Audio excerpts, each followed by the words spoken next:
Dobry jesteś, kurczę.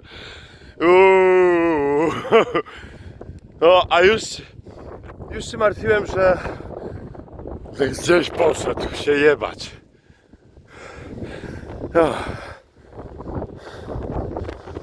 No.